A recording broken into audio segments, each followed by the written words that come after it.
Hello everyone, welcome back to the channel. So students, आज हम classical mechanics का एक बहुत इम्पॉर्टेंट डेरिवेशन डिस्कस करने वाले हैं जिसका नाम है Lagrange equation from D'Alembert principle. D'Alembert principle हमने ऑलरेडी डिस्कस कर लिया है। आज हम देखेंगे कि इस प्रिंसिपल को जनरलाइज्ड कोऑर्डिनेट में एक्सप्रेस करने पर लैग्रेंज इक्वेशन नेचुरली कैसे ऑब्टेन होती है। So without wasting time let's start the derivation.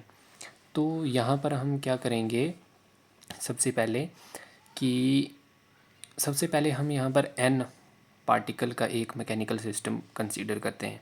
जैसे कि यहाँ पर हमने कंसीडर किया है, ठीक है, ये consider a system of N particle. तो सिस्टम के ith पार्टिकल की पोजीशन को हम आर आई से रिप्रेजेंट कर रहे हैं, ठीक है, ये वाली। और उसके बाद हम यहाँ देख रहे हैं कि लेकिन यहाँ हम Cartesian coordinate x y z directly use नहीं करेंगे। आगे चल के हम कार्टेशियन कोऑर्डिनेट भी यूज़ करेंगे और फिर वहाँ से हम जो हमारी इक्वेशन है उसको हम ड्राइव करेंगे। हम यहाँ सिर्फ जनरलाइज कोऑर्डिनेट का यूज़ कर रहे हैं। तो जनरलाइज कोऑर्डिनेट हमारे ये होते हैं Q1 Q2 Q3 से Qk and Qn and Qt। ये हमारी इक्वेशन नंबर 1 भी आ गई, ठीक है। उसके बाद अब हम क्या करेंगे, अब हमें काइनेटिक एनर्जी की ज़रूरत पड़ेगी और काइनेटिक एनर्जी के लिए हमें वेलोसिटी चाहिए। तो हम इक्वेशन 1 को टाइम के रिस्पेक्ट में डिफरेंशिएट करते हैं। तो जो हमारी इक्वेशन 1 है, यहाँ से हम क्या करेंगे, डिफरेंशिएट कर रहे हैं इक्वेशन नंबर 1 को। तो डिफरेंशिएट करने के बाद हमारी जो इक्वेशन नंबर 1 है वो इक्वेशन नंबर 1 कुछ इस हिसाब से हो जाएगी। जैसे हमारे पास D R I over D T is equal to R I over Q sorry del curly Q1 और D Q1 over D T plus curly, इसको हम करली बोलते हैं, ठीक है, इसको बोलते हैं हम करली आर आई ओवर करली Q2 और डी Q2 और डी ओवर डी टी। और ये हम सिमिलरली ऐसे करते जाएंगे और ये हमें इस हिसाब से एक इक्वेशन हमें मिल जाएगी। उसके बाद अब हम यहाँ पर हमने पहले बोला कि हमें यहाँ वेलोसिटी की नीड पड़ेगी, तो अब हम यहाँ से वेलोसिटी फाइंड आउट करेंगे। तो अब हम यहाँ पर क्या करेंगे, चेन रूल अप्लाई करेंगे और यहाँ से हम कुछ टर्म निकालेंगे। तो चेन रूल अप्लाई करने के बाद हमारे पास जो इक्वेशन आएगी वो इक्वेशन ये बनेगी, ठीक है।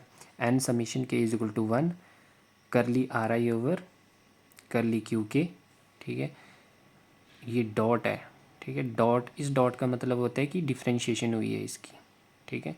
जैसे कि ये वाला लिखा है तो इस ये वाले टर्म को हम ये वाले टर्म इस हिसाब से भी लिख सकते हैं, इसके ऊपर डॉट लगा के। अगर डबल डिफरेंशिएशन होगी तो यहाँ डबल डॉट हो जाएगा, लेकिन हम यहाँ पर एक बार डिफरेंशिएशन कर रहे हैं तो इसलिए डॉट क्यू के और plus curly are I over curly T, ये वाली टर्म, ठीक है। अब यहाँ से हमारे पास इक्वेशन नंबर 2 आ गई। यहाँ पर जो हमारा क्यू के है, इस क्यू के को हम जनरलाइज कोऑर्डिनेट बोलते हैं, ठीक है। और जो इक्वेशन 2 है वो बेसिकली जो हमारी ith पार्टिकल है उसकी वेलोसिटी है, ठीक है। जैसे कि हमने वेलोसिटी फाइंड की है ith पार्टिकल के लिए, आई मतलब ith पार्टिकल के लिए। अब हम स्टेप 3 में चलेंगे जहाँ पर हम फाइंड आउट करेंगे virtual displacement. The virtual displacement is given by, अब यहाँ पर हम वर्चुअल डिस्प्लेसमेंट फाइंड आउट करेंगे तो delta are i we know from our virtual principle. Virtual displacement को हम ये लिखते हैं, तो इसको हमने डिफरेंशिएट किया। तो डिफरेंशिएट करने के बाद यहाँ पर करली आर आई ओवर करली Q1 और करली Q1 प्लस सिमिलरली ऐसे करेंगे फिर Q2, फिर ये Q3 Q4, सिमिलरली ऐसे करेंगे Qk तक। Qk के बाद Qk, फिर जो हमारा nth टर्म है nth टर्म के लिए कुछ इस हिसाब से। और यहाँ से अब हम क्या फाइंड आउट करेंगे, हमारे पास जो डिस्प्लेसमेंट आ जाएगी वो हो जाएगी n करली k इज इक्वल टू 1 और करली आर आई और करली क्यू के डेल क्यू के, ये हमारी थर्ड इक्वेशन। अब we know the since the definition the virtual displacement do not depend on time, अब हमें पता है कि जो हमारी वर्चुअल डिस्प्लेसमेंट है वो टाइम के ऊपर डिपेंड नहीं होती है। अब यहाँ पर हमने जो है वर्चुअल डिस्प्लेसमेंट हमने फाइंड आउट कर लिया। अब since the definition the virtual displacement do not depend on time, हमें पता है कि जो हमारी वर्चुअल डिस्प्लेसमेंट है वो टाइम के ऊपर डिपेंड नहीं होती है। तो अब यहाँ से हम क्या करेंगे, डी लैम्बर्ट प्रिंसिपल को इंट्रोड्यूस करेंगे, और ये हमारा डी लैम्बर्ट प्रिंसिपल होता है। ठीक है, ये N summation I is equal to 1 F i minus p I dot delta are I is equal to 0। Equation number 4 को हम डी लैम्बर्ट प्रिंसिपल कहते हैं। अब यहाँ से हम इस डी लैम्बर्ट प्रिंसिपल को 2 पार्ट्स में डिवाइड कर देंगे। एक पार्ट आएगा हमारे पास F I delta are I is equal to 0, और उसके बाद सेकंड पार्ट आएगा जो हमारे पास वो आ जाएगा हमारे पास P I dot delta are I is equal to 0। ये हमारे पास 2 पार्ट्स आएंगे। पहले हम फर्स्ट पार्ट को सॉल्व करेंगे, उसके बाद हम सेकंड पार्ट को सॉल्व करेंगे।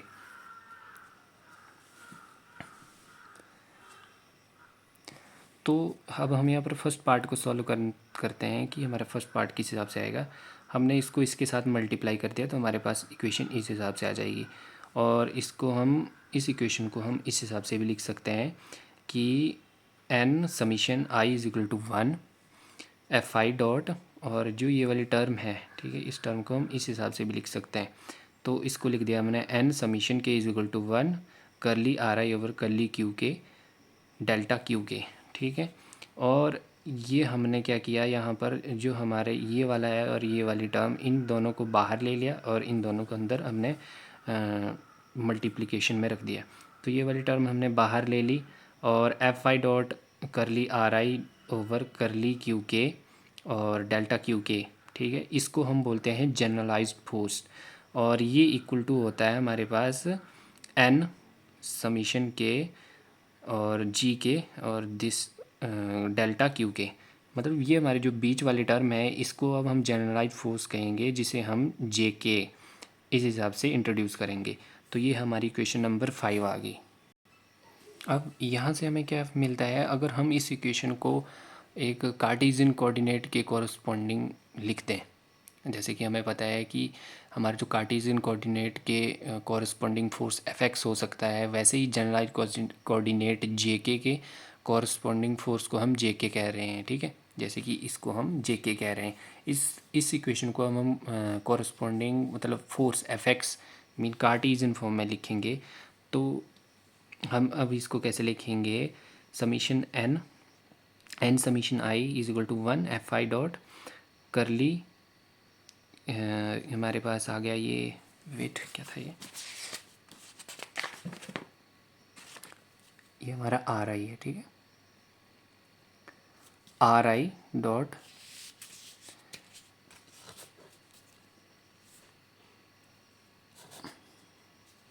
आर आई डॉट क्यू के is equal to N summation I is equal to 1 और एफ एक्स आई।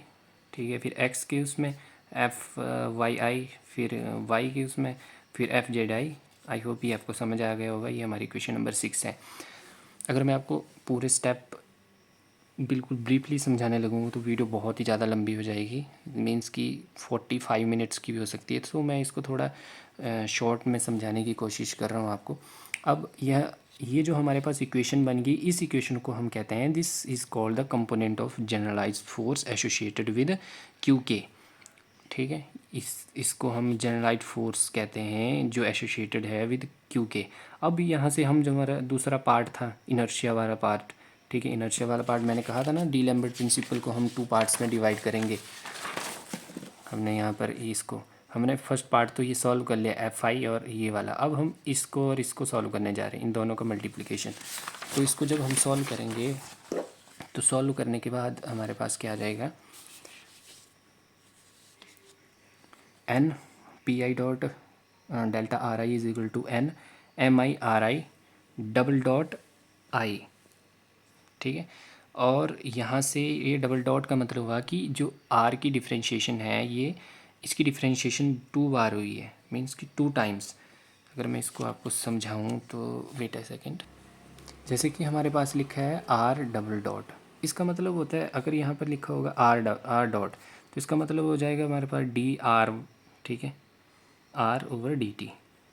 इसको हम लिख सकते हैं आर डॉट। अगर इसकी differentiation d square over r over D t square है तो इसको आर डबल डॉट लिखते हैं हम, आर डबल डॉट, ठीक है। ये था इसका कंसेप्ट। उसके बाद अब हम देखते हैं यहाँ पर कि आगे क्या किया है इन्होंने। एम आई आर आई, ये अब आप सोच रहे होंगे कि m i r i double dot कैसे आया है, क्योंकि पी आई की जो वैल्यू होती है वो वैल्यू इसकी होती है m i r double dot i, ठीक है। तो ये पी आई की जगह हमने ये लिखा है और इसको हमने बाहर जाके लिखना है, ठीक है। तो यहाँ से हमारे पास ये टर्म हमारी इस हिसाब से हो जाएगी, इक्वेशन नंबर 7। अब इक्वेशन नंबर 7 के बाद इसमें हमारा क्या लगेगा, प्रोडक्ट रूल लगेगा, और प्रोडक्ट रूल लगने के बाद हमारी इक्वेशन इस हिसाब से हो जाएगी, ठीक है। इसके ऊपर प्रोडक्ट रूल लगाएंगे तो हमारी इक्वेशन इस हिसाब से हो जाएगी। तो यहाँ पर हमारे पास जो आ जाएगा ये वाली टर्म पी आई की जगह तो हमने एम आई आर आई, जो मैंने आपको बताया इसकी वैल्यू थी ये एम आई आर आई, और ये हमने इस हिसाब से लिख दिया, ठीक है। उसके बाद अब हम क्या करेंगे, N summation I is equal to 1 d over D t, ठीक है। और ये वाली जितनी ये टर्म है, ठीक है, ये वाली term m i r i, एक बार डिफ्रेंशिएशन इसकी होगी तो एक डॉट हमारा हट गया।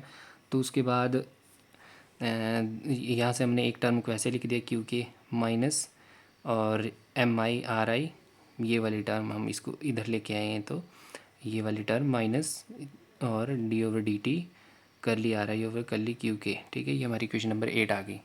अब इक्वेशन नंबर 8 आने के बाद अब हम क्या करेंगे, it is easy to prove that कि हमारे पास D over D T curly are I curly Q के is equal to curly by curly Q K D R I over D T is equal to Q curly we I over curly Q के, ठीक है। अब यहाँ पर हमने क्या किया, जो ये वाली टर्म है ये हो जाएगी हमारे पास करली वी आई, तो हमने यहाँ से ये लिख दिया कि ये इसके इक्विवेलेंट है। अब ये थी हमारी equation number 10। So equation number 10 के बाद जो हमारी ये वैल्यूज़ हैं ये वैल्यूज़ हमने इक्वेशन नंबर 8 में पुट करनी है। तो इक्वेशन नंबर 8 में पुट करने के बाद जहाँ भी आर आई है, आर आई की जगह हमने वी आई इंट्रोड्यूस करना है, ठीक है। तो हमारी जो इक्वेशन नंबर 8 है ये वाली टर्म तो एज इट इज़ रहेगी D over D T M I V I. यहाँ आर आई था लेकिन हमने अब यहाँ पर वी आई लिखना है, क्योंकि हमें पता है कि हमारा जो curly are I over curly Q k है वो curly we I over curly Q k भी है। तो बस हमने आर आई की जगह वी आई इंट्रोड्यूस किया है, और जहाँ भी आर आई था हमने वहाँ वी आई पुट आउट किया है, बाकी इक्वेशन सेम रहेगी। अब इस इक्वेशन को हमने सब्स्टिट्यूट किया है इक्वेशन नंबर 7 में। अब इक्वेशन नंबर 7 में जब हम इसको इंट्रोड्यूस करेंगे, ये थी हमारी इक्वेशन नंबर 7, जो हमारा फर्स्ट वाला टर्म है, फर्स्ट वाला टर्म तो हमारा एज इट इज़ रहेगा, ठीक है। उसके बाद डी ओवर डी टी, फिर हमारा क्या आ जाएगा, जहाँ भी हमारा आर आई होगा वहाँ हमने वी आई लिखना है। तो बस हमने क्या किया, जहाँ भी आर आई था वहाँ वी आई लिखते हैं, और हमारी इक्वेशन नंबर 7 इस हिसाब से बन जाएगी। और इसको जब हम सॉल्व करेंगे तो सॉल्व करने के बाद यहाँ पर क्या बनेगा हमारे पास, कि जो हमारा करली करली बाई करली क्यू के था उसको हमने यहाँ से कॉमन ले लिया, ठीक है। कॉमन लेने के बाद हमारे पास क्या बचेगा, N summation I is equal to 1 over 2 M I, यहाँ से क्या किया M I V I dot V I, ठीक है, और माइनस करली क्यू के, और इधर भी सेम एज इट इज़ किया है। अब आप सोच रहे होंगे कि यहाँ वी आई क्यों लिखा है, क्योंकि हमें पता है काइनेटिक एनर्जी क्या होती है हमारी, हाफ एम वी स्क्वेयर। तो यहाँ पर तो सिंगल वी था तो इसको डबल करना है, तो हमने इसको स्क्वेयर में ना लिख के वी आई डॉट वी आई किया है, ठीक है। तो यहाँ भी वी आई डॉट वी आई किया है, तो ये था इसके पीछे का कॉन्सेप्ट। अब यहाँ पर हम क्या करेंगे, N summation k is equal to 1 d over D t, ठीक है, curly t over curly Q k minus curly t over curly Q k इस डेल्टा क्यू के, ये हमारी क्वेश्चन नंबर 12 आ जाएगी। अब आप सोच रहे होंगे कि यहाँ पर टी कहाँ से आया, तो जो ये हमारा कॉम्प्लिकेटेड इनर्शिया टर्म था वो काइनेटिक एनर्जी टी के टर्म में कन्वर्ट हो गया है, तो इसलिए हमारा ये टी आया है। तो यहाँ से अब हम क्या करेंगे, D over D T curly are I over curly Q के इज इक्वल टू एन, और करली स्क्वेयर आर आई over curly Q J curly Q के dot Q J plus curly square R Q T और curly Q k. ये हमारी question number 13। अब यहाँ से हमारे पास जो हमारी वेलोसिटी है, ठीक है, वेलोसिटी हम फाइंड आउट कर रहे हैं आयत पार्टिकल के लिए। ये हो जाएगी हमारे D R I over D T is equal to N summation J is equal to 1, और del curly are I over curly Q जे और Q dot J plus curly are I over curly T. तो यहाँ से हमारे पास अब हम इसको and partial derivative with respect to Q के इज इक्वल टू, इसका हम पार्शियल डेरिवेटिव करेंगे तो ये हमारा कुछ इस हिसाब से हो जाएगा इक्वेशन नंबर 14। अब हमें इक्वेशन नंबर 13 और 14 से क्या फाइंड आउट मिलता है, हमें मिलता है कि जो हमारे पास D over D T curly are I over curly Q k है वो हमारा curly we I over curly Q k है। इसे हम इक्वेशन नंबर 15 क्या बोलेंगे। अब यहाँ से हम क्या करेंगे कि हमारा जो curly we I over curly Q k है उसकी जो इक्वेशन हो जाएगी equal to curly Q k over N summation J is equal to 1, और curly are I curly Q जे और Q dot J plus curly are I over curly t, और ये equation हमारी इक्वल टू हो जाएगी curly are I over curly Q j delta q के is equal to curly are I over curly Q के, equation number 16। और यहाँ से हमें रिजल्टेंट मिलेगा ये वाला result, curly Q j over curly Q के is equal to delta q j over k, ठीक है। अब यहाँ पर हम देख रहे हैं कि जो हमारे पास where curly half M I V dot V I, इसे हम हाफ क्या लिख सकते हैं, curly 1/2 M I V I square is equal to T. मैंने पहले भी बताया आपको, इसको टी लिख सकते हैं kinetic energy of the system. तो अब हम ये जो सारी वैल्यूज़ हैं हमने फाइंड आउट की है substituting from curly i F i dot delta are i from 5 and from 12, ठीक है। Equation number 4 D'Alembert principle become. अब हम ये जो वैल्यूज़ हैं इसको डी लैम्बर्ट प्रिंसिपल में डालेंगे और हमारा रिज़ल्ट क्या आएगा, तो हमारे पास जब वैल्यूज़ पुट आउट करेंगे तो पुट करने के बाद वैल्यू हमारे पास ये equation number D'Alembert principle हमारा इस हिसाब से हो जाएगा।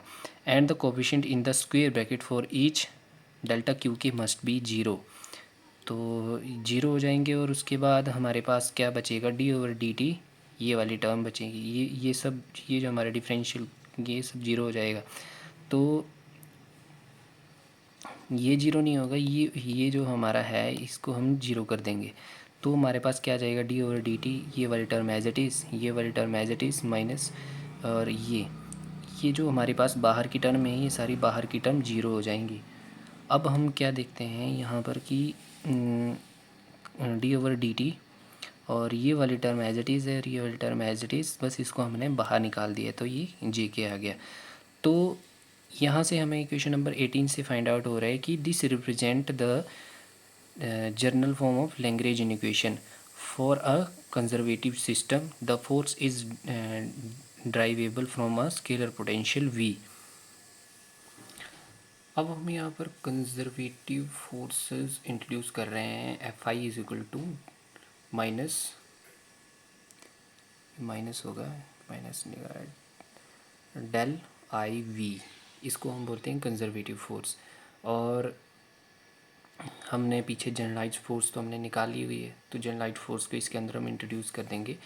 तो यहाँ से हमारे पास हो जाएगा, हमारे पास minus I curly V over curly X minus J curly V over curly Y I minus K cap curly V over curly Z I, मतलब कार्टेशियन कंपोनेंट में हमने इसको लिख दिया। Hints from equation 6। अब इक्वेशन नंबर 6 से हमें क्या फाइंड आउट मिलता है, हमें मिलता है कि जे के, हमारे पास जो जे के है वो आ जाएगा हमारे पास कुछ इस हिसाब से, हमारी इक्वेशन ये इस हिसाब से हो जाएगी। अब यहाँ से ये हमारी इक्वेशन नंबर 19 आ गई। बस हमने यहाँ कुछ नहीं किया है, हमने क्या किया, curly v over curly x i, ठीक है, डिफ्रेंशिएट ही किया है इस इक्वेशन को, ठीक है। ये आई वाले जो पैरामीटर थे इनको, मतलब ये जो हम लिखते हैं आई जे के, ठीक है, इनको हमने रिमूव कर दिया और इसको हमने डिफ्रेंशिएट किया। तो curly v over curly x i, तो ये वाला इधर चला जाता है और जिसके रिस्पेक्ट में हम कर रहे हैं कर्ली क्यू के, प्लस यहाँ भी हमने वी वाई को एक यहाँ आ जाएगा, एक दूसरा यहाँ आ जाएगा कर्ली वी। सिमिलरली ये इक्वेशन नंबर हमारी 19 आ गई। अब हम क्या करेंगे, इक्वेशन जे के की वैल्यू हमारे पास क्या आ जाएगी, हमारे पास यहाँ से curly v over curly q k minus का, ठीक है। हिंस हमारी जो इक्वेशन 18 है वो किस हिसाब से हो जाएगी, d over D t curly t curly q के dot Q k minus curly t over curly q के is equal to minus curly v over curly q k. बस हमने जी के की जगह हमने ये वाली वैल्यू पुट आउट कर दी है इक्वेशन नंबर 18 में। तो यहाँ से अब हमें क्या मिल रहा है कि हमें पता है कि d over D t curly q k minus curly t minus v curly q minus q के इज इक्वल टू 0। अब हमने यहाँ पर क्या किया, हमने यहाँ पर जो हमारा लैग्रेंजन होता है L is equal to T minus V, ठीक है, वो इंट्रोड्यूस किया है यहाँ पर, और ये हमने इस हिसाब से लिख दिया है, ठीक है। अब यहाँ पर हम डी ओवर डी टी, तो ये हमारी इक्वेशन नंबर 22 आ गई। अब यहाँ से क्या करते हैं, डी ओवर डी टी ये वाली टर्म हमने आगे लिख ली, ठीक है, curly t minus v curly q dot k minus curly t minus v curly q के इज इक्वल टू 0। यहाँ पर ये दो टर्म सेम सेम लिखने का मीनिंग क्या हुआ, क्योंकि इसकी जगह भी हम जो हमारा L is equal to T minus V होता है हमने वो इंट्रोड्यूस किया है यहाँ पे, और यहाँ से हमें एक new function we define a new function by given by L is equal to T minus v. So ये हमारी क्वेश्चन नंबर 14 आ गई, which is called the Lagrangian of the system. Thus equation 13 become, जो हमारी equation 23 है, ठीक है, 23 becomes d over D t del curly l over curly q dot k minus curly l over curly q के is equal to 0, जहाँ पर के हमारे पास 1 2 3 है। ये हमारी जो है लैग्रेंजन इक्वेशन फॉर कंजर्वेटिव सिस्टम है। तो ये आर्टिकल थोड़ा डिफ़िकल्ट है, उतना भी डिफ़िकल्ट नहीं है, अगर आप चीज़ों को थोड़ा अच्छे से समझोगे तो आप कर लोगे। अगर मैं इसको स्टेप बाय स्टेप समझाता तो वीडियो बहुत ही ज़्यादा लंबी हो जानी थी, तो मैंने आपको इसको थोड़ा शॉर्ट तरीके से, कुछ आप अपने हिसाब से समझ लेना है इसको, और थोड़ी बहुत मैंने आपको हेल्प कर दी। तो मिलते हैं नेक्स्ट वीडियो में, तब तक के लिए टेक केयर।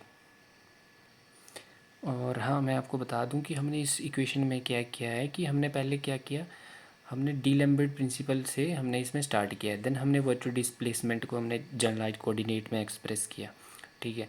उसके बाद हमने क्या किया, एक जनरलाइज्ड फोर्स हमने डिफ़ाइन किया है। उसके बाद एक इनर्शियल टर्म को हमने काइनेटिक एनर्जी टर्म में ट्रांसफॉर्म किया, जहाँ पर हमने हाफ एम वी स्क्वेयर वाली वो कंसेप्ट है वो वाला वहाँ पर किया। और उसके बाद हमने एंड में फाइनली में क्या किया, जो हमारा एल होता है टी माइनस वी, ठीक है, उसको यूज करके हमने जो लैग्रेंजन इक्वेशन ऑफ मोशन है उसको ड्राइव किया, और हमारे पास जो फाइनल रिजल्ट है वो फाइनल रिजल्ट हमारे पास ये आ गया। तो आई होप ये कंप्लीट डेरिवेशन आपको और मैथमेटिकल स्टेप क्लियरली समझ आ गए होंगे।